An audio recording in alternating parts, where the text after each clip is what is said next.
La foi qui me fait vivre. Les loups déguisés en moutons, le 12 novembre. Attention aux pièges. Car le temps viendra où ils ne supporteront pas la saine doctrine, mais selon leurs propres désirs, ils se donneront des maîtres ayant la démangeaison des oreilles. 2 Timothée 4, verset 3. Les hommes se rangent rapidement sous la bannière qu'ils ont choisie, attendant et surveillant sans relâche les mouvements de leur chef. Il y a ceux qui veillent, attendent et travaillent pour l'apparition de notre Seigneur, tandis que de l'autre partie se rangent rapidement sous la bannière du premier grand apostat.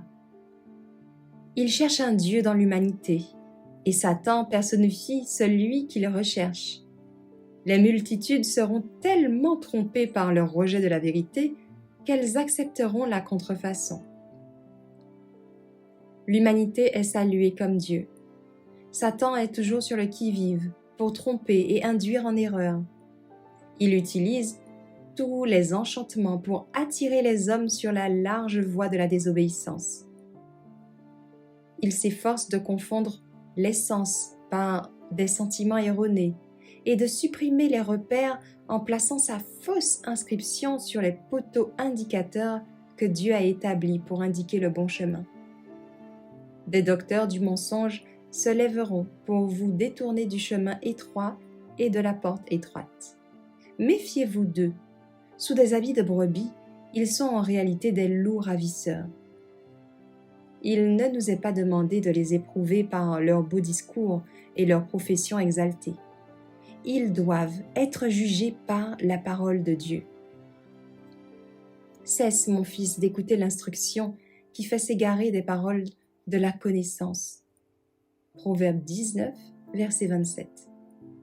Quel message ces enseignements apportent-ils? Vous conduit-il à révérer et à craindre Dieu? Vous conduit-il à manifester votre amour pour lui par la fidélité à ses commandements?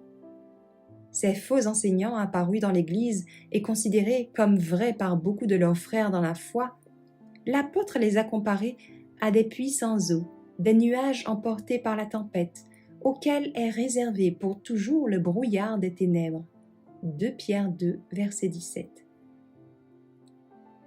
Nos pieds sont-ils plantés sur le roc de la parole immuable de Dieu? Sommes-nous prêts à tenir ferme pour défendre les commandements de Dieu et la foi de Jésus?